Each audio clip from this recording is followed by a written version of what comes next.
ஐடின்னு சொன்னாவே எல்லாருமே யோசிக்கிறது salary மட்டும்தாங்க. ஏன்னா ஐடில மட்டும்தான் வந்து லட்சக்கணக்கான salary வந்து வாங்க முடியுங்க. அந்த salary வந்து எப்படி வாங்குறது, அதுக்கான நெகோசியேஷன் ஒரு இன்டர்வியூல ரொம்ப முக்கியம். என்ன தெரியுமா, வந்து அவன் கொடுக்குற salary இவன் வாங்குறானா இல்லையா, எப்படி அதிகமா salary வாங்குறதுன்னு அந்த நெகோசியேஷன் ஸ்கில்ஸ் தாங்க ரொம்ப முக்கியம். நான் இன்னைக்கு வந்து 10 சூப்பரான ஸ்கில்ஸ் நான் உங்களுக்கு சொல்ல போறேங்க. இது மூலமா கரெக்டான ஜாபை சரியான salary-ல எக்ஸாக்ட் அடிக்கிறதுக்கான ஆப்பர்ச்சுனிட்டிஸ் நான் உருவாக்க போறேன். அதுக்கான ஐடியாவை நான் கொடுக்க போறேங்க. அதுக்கு முன்னாடி நான் உங்களோட வெங்கட் விக்கிரிகன் காஷிவ் வெல்கம் டு சேனல். நான் உங்களோட வெங்கட்டுங்க. வேர்ல்ட்ல வந்து 250 எக்ஸ்பர்ட்ஸ்ல நானும் ஒருத்தங்க மைக்ரோசாஃப்டோட ஓனர் கிட்ட இருந்து அவார்டு வாங்கியிருக்கேன். இது இல்லாம வந்து நான் ஒரு Microsoft certified, Amazon certified, Oracle certified, Intel certified, NASSCOM certified, IBM certified, international recognise எக்ஸ்பர்ட்டுங்க. HCL டெக்னாலஜியோட சப்ஜெக்ட் மேட்டர் எக்ஸ்பர்ட், சீக்வென்ட் நாலேஜ் சாம்பியனுங்க and service delivery excellence manager award வாங்கினவங்க. ஐடிக்குள்ள போனவங்களா, கெரியர் கேப் இருக்கு, இல்ல நான் ஐடியில் இருக்கீங்கன்னா வந்து எல்லா சென்டருமே பார்த்தீங்கன்னா வந்து வேலை வாங்கி தருவோம், காசு கொடுங்க, இல்ல வேலைக்கு போன பின்னாடி காசு கொடுங்கன்னு சொல்லுவாங்க. கம்பெனியை ஏமாத்தி வேலை வாங்கி தருவேன்னு சொன்னா வந்து கம்பெனி எல்லாம் ஏமாத்த முடியாதுங்க. அது உன்னை ஏமாத்தி காசு பறிக்கிறதுக்காக தான் அந்த மாதிரி பண்ணுவாங்க. அவங்களுக்கு தெரியும் அப்படி ஏமாத்தி போனா 2-3 மாசம் உன்னை துரத்தி விட்டுருவாங்கன்ட்டு. தயவு செஞ்சு நேர்மையா வேலைக்கு போகணும்னு நினைங்க. ஸ்கில்ல உண்மையாவே டெவலப் பண்ணி விடுறவன் கம்பெனி ஏமாத்தி உங்களுக்கு ஏங்க வேலை வாங்கி தரணும்? நேர்மையா போங்க. உங்களுக்கு எந்த கைடன்ஸ்னா நீங்க என்ன கான்டாக்ட் பண்ணலாங்க.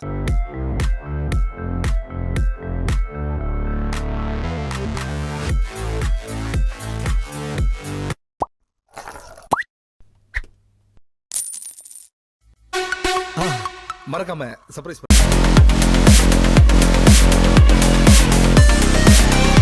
Trick number 1, checking your market value. அதாவது நீங்க எப்பவுமே என்ன பண்ணா வந்து இப்போ வந்து ஃபார் எக்ஸாம்பிள் ஒரு ஜாவா டெவலப்பர்னு வச்சுக்கலாம். ஜாவா டெவலப்பர் ஃப்ரெஷருக்கு எவ்வளவு salary அப்படின்ட்டு இந்த நௌக்கரி எல்லாம் போயிட்டு நீங்க சர்ச் பண்ணீங்கன்னா வந்து நிறைய ஜாப் ஆப்பர்ச்சுனிட்டிஸ் salary இருக்கும். அந்த ரேஞ்சை நீங்க தெரிஞ்சுங்க. சும்மா போயிட்டு கூகுள்ல போய் அடிக்காதீங்க. இஷ்டத்துக்கு எவனோ ஒருத்தன் ஏதோ ஒரு salary சொல்லியிருப்பான். நௌக்கரிலையோ லிங்க்டின்லயோ ஜாப் சர்ச் சைட்ல போயிட்டு டிசிஎஸ்ல ஓப்பனிங் ஜாவா ஃப்ரெஷர் இவ்வளவு சம்பளம், ஓகே டிசிஎஸ்ல இவ்வளவு சம்பளமா, அப்போ ஃப்ரெஷருக்கு இவ்வளவு சம்பளம்பா அப்படின்ட்டு நீங்க இந்த மாதிரி சைட்ல போய் உங்களுக்கு எவ்வளவு salary கிடைக்குதுன்றதை செக் பண்ணிக்கங்க.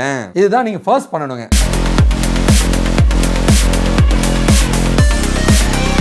So trick number 2, never say the salary. அது என்னன்னா அப்படிங்க அப்படின்னா ஜென்ரலாக இன்டர்வியூல கேட்பாங்க what is your salary expectation அப்படின்ற மாதிரி, இல்லை எக்ஸ்பெக்டட் salary என்ன அப்படின்னு கேட்பாங்க. உடனே வந்து எனக்கு 3 லட்சம் கொடுங்க, 4 லட்சம் கொடுங்க அப்படி சொல்லாம பிளைண்டா ஒரு வார்த்தை சொல்லுங்க. எப்படின்னா வந்து sir I am expecting a salary based on company standard, இந்த மாதிரி சொல்லி நீங்க முடிச்சிடுங்க. ஓகே, ஸோ இந்த மாதிரி நீங்க சொல்லும் போது பார்த்தீங்கன்னா வந்து நல்ல ஸ்கில்டா இருக்கானே எனக்கு எவ்வளவு கொடுக்கலாம் அப்படின்ட்டு salary அதிகமாக கொடுக்கறதுக்கான வாய்ப்புகள் மிகவும் அதிகம். கம்மியாக கொடுத்தா நம்ம பேசிக்கலாங்க. முதல்ல வந்து நீங்கள் உங்களுக்கு விருப்பப்பட்டதை கொடுங்க சார்ன்ற மாதிரி தான் நீங்கள் பேசணும். அதே எக்ஸ்பீரியன்ஸ் பீப்புளாக இருந்தீங்கன்னா வந்து சார் கரண்ட் salary நான் இவ்வளோ வாங்குறேன், எனக்கு இவ்வளோ எக்ஸ்பெக்ட் பண்ணுற மாதிரி நீங்கள் சொல்லலாம், தப்பு கிடையாது.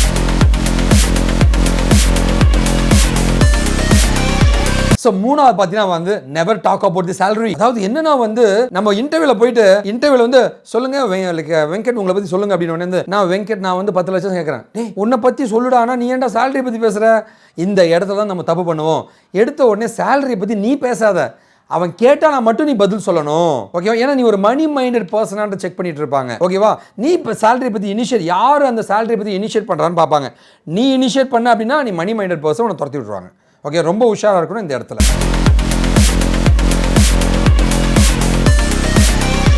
அண்ட் நாலாவது ட்ரிக் என்னன்னா வந்து காம்படிட்டிங் ஆஃபருங்க. நாம என்ன பண்ணுவோம்னா வந்து ஒரு வேலை இதெல்லாம் ஒரு கம்பெனில வந்து ஒரு ஆஃபர் வச்சிருந்தீங்கன்னு வச்சுங்களேன், அந்த ஆஃபரை காமிச்சு இன்னொரு salary வாங்கலாம். அண்ணா சார் ஆக்சுவலாக like I'm really like I got a package of 3 lakhs per annum in this company but I really love your company culture sir, it's a dream company sir அப்படின்ற மாதிரி நீங்க சொன்னீங்கன்னா வந்து ஒரு 3 லட்சம் வாங்குறானா நம்ம கம்பெனி ரொம்ப ஆசைப்படுறான் வரதுக்காக, என்ன பண்ணலாம் சார் ஐம் கிவிங் 3.5 LPA அப்படின்ற மாதிரி பிட்ட போடுவாங்க. So you should be really careful. கரெக்டாக பிளான் பண்ணி அடிச்சிங்கன்னா போதும், salary அதிகமாக வாங்கலாம். ஸோ எப்போவுமே பார்த்தீங்கன்னா நம்ம பசங்க என்ன பண்ணுவான்னு வச்சுக்கலாம், 5 LPA salary இருந்தால் தான் நான் போவேன் அப்படின்னு நிற்பான். அவன் முட்டாள். அப்படி இருக்கக்கூடாது. நீ ஒரு 2 LPAக்கு ஒரு salary வாங்கி அதை காமிச்சு இங்கே ஒரு 4 LPA வாங்கணும். இந்த 4 LPA காமிச்சு இங்கே 5 LPAக்கு ஓடிடணுங்க. இதுதான் புத்திசாலித்தனம். இந்த மாதிரி பிளான் பண்ணுங்க.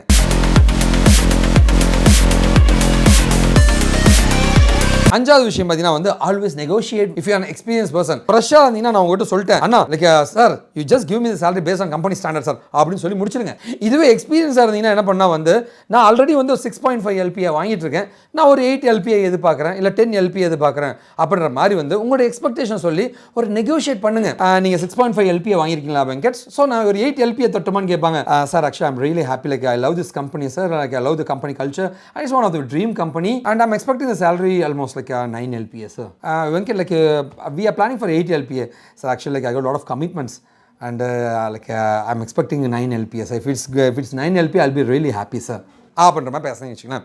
அவன் என்ன பண்ணுவான் அப்படின்னா வந்து சரி okay Venkat like will go with 8.5 LP அப்படின்னா ஓகே சார் அப்படின்ட்டிங்கன்னா அவன் 8 லட்சம் சொன்னான் ஒரு 50,000 எக்ஸ்ட்ரா கொடுத்துட்டானே. இந்த மாதிரி தான் நீங்கள் பேசணும். நெகோஷியேட் பண்ணுங்க. அவன் சொல்கிறத அக்செப்ட் பண்ணாமல் ஃப்ரெஷ்ஷாக இருந்தால் மட்டும் ஒத்துட்டு போயிடுங்க. எக்ஸ்பீரியன்ஸ் இருந்தால் நெகோஷியேட் பண்ணுறது தப்பே கிடையாதுங்க. ஓகேவா?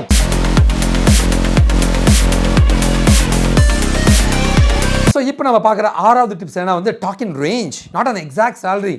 அண்ணா அப்படின்னா என்ன அண்ணா அப்படின்னு கேட்டிங்கன்னா வந்து நீ என்ன பண்ணுறேன்னு வச்சுக்கேன், எனக்கு வந்து ஒரு 5 LPA கொடுங்க அப்படி சொல்லாத. Sir I'm expecting the salary like from 4 to 6 LPA sir, it's up to you to decide sir அப்படின்னு. 4 to 6னாவே அதில் 5 வந்துடுது. உங்களுக்கு புரியுதுங்களா சொல்கிறதுங்க?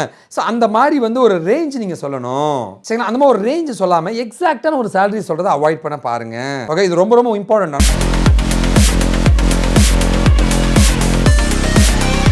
ஸோ 7வது டிப்ஸ் என்னன்னு கேட்டிங்கன்னா வந்து செம்ம ட்ரிக்குங்க. அது என்னன்னு கேட்டிங்கன்னா வந்து the certificate of proof and confidence on the job. நீ உங்களுடைய சர்டிஃபிகேஷன்ஸுங்க, அடிஷ்னலாக இன்டர்ன்ஷிப் பண்ண கான்செப்ட்ஸுங்க, இன்டர்ன்ஷிப்ஸுங்க, இந்த மாதிரி நிறைய விஷயங்களை வச்சுக்கிட்டு sir like Venkat I'm planning to give 4.5 LPA for you அப்படின்னு சொல்கிறான்னு வச்சுக்கோங்க. 4.5 லட்சம் per annum தரதா வருஷத்துக்கு தரதா ஒத்துக்கிறாங்க. அப்போ அந்த இடத்துல நம்ம எப்படி பேசணும் அப்படின்னு கேட்டிங்கன்னா வந்து sir like actually before concluding sir these are my certification sir, like I have done almost 10 certifications in this particular area and I have done the internships also sir.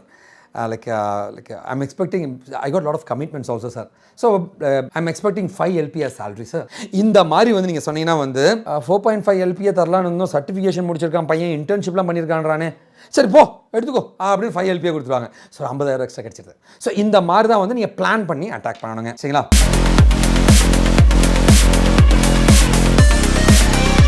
So 8வதா நம்ம பார்க்க வேண்டிய ரொம்ப முக்கியமான விஷயம் ஏன்னா வந்து அடிஷனல் பெனிஃபிட்ஸுங்க, இந்த ஒர்க் ஃப்ரம் ஹோம் ஜாப்ஸுங்க. So work from home jobs தான் நமக்கு என்ன அட்வான்டேஜ்னு கேட்டிங்கன்னா, நீ ஒர்க் ஃப்ரம் ஹோம் பண்ணிட்டு வேற ஏதாவது ஒரு வேலையும் செய்யலாம், ஃபேமிலி கமிட்மெண்ட்டை பார்த்துக்கலாங்க. ஓகேவா? ஸோ அதனால வந்து work from home is right ஆப்ஷனுங்க. நீங்கள் ட்ராவல் பண்ண தேவையில்லை, தொல்லைங்க அதெல்லாமே. வீட்டிலேருந்து அழகாக நீங்கள் ஒர்க் பண்ணிட்டு இருக்கலாம். ஓகேவா? ஸோ ரிலாக்ஸ் பண்ண முடியுங்க, ஹெல்த் நல்லா பார்த்துக்கலாங்க. ஒர்க் ஃப்ரம் ஹோம் கண்டிப்பாக சூஸ் பண்ணுங்க. ஓகேவா? ஸோ லைக் இந்த வேலையில் வேற என்ன பெனிஃபிட்லாம் கிடைக்குதுன்னு செக் பண்ணுங்க. ஒர்க் ஃப்ரம் ஹோம், ஹைபிரிடுங்க. ஓகேவா? ஹைபிரிட்னா வந்து ஒரு மாதத்துக்கோ ஒரு வாரத்துக்கோ வர மாதிரிங்க. இது இல்லாமல் வந்து ஃப்ளெக்சிபிள் ஹவர்ஸுங்க. ஓகேவா? இந்த ரொட்டேஷனல் ஷிஃப்ட்லாம் இல்லாமல் இருக்கிறதுங்க. நைட் ஷிஃப்ட், நோ நைட் ஷிஃப்ட்ஸுங்க, ஹெல்த் இன்சூரன்ஸ் கவரேஜுங்க, இந்த மாதிரி நிறைய விஷயங்கள் இருக்கிற மாதிரி ஒரு ஜாப் ஆப்பர்ச்சுனிட்டிஸ் அட்டாக் பண்ண பாருங்க. அப்படின்னு அவங்கள்ட்ட கேட்கறது தப்பே கிடையாதுங்க, நீங்கள் எக்ஸ்பீரியன்ஸாக இருந்தால்.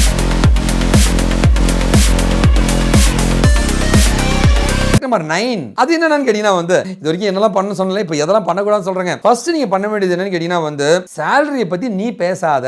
ரெண்டாவது ரொம்ப ஆர்கியூ பண்ணாத, சம்பளத்துக்காக அட்ஜஸ்ட் பண்ணிட்டு ஏதோ ஒரு 30,000 20,000 குறைச்சானு விட்டுட்டு போயிடு. ரொம்ப அக்ரெசிவா இருக்காத. ஓகேவா? அதே நேரத்தில் வந்து அவங்க சொல்றதையும் அக்செப்ட் பண்ணாத. ஓகே? ஏன்னா வந்து சொல்றது அவனே என்னடா அவன் 4 லட்சம் கொடுக்கலான்னு 3 லட்சம் சொன்ன ஒத்துக்கிட்டானே அப்படின்ற மாதிரி திங்க் பண்ணுவாங்க அவங்க. ஓகேவா? ஸோ இதெல்லாமே பண்ணாம கரெக்டா பிளான் பண்ணி அடிச்சுன்னா நல்ல சேலரியில் போய் உட்காந்துக்கலாங்க.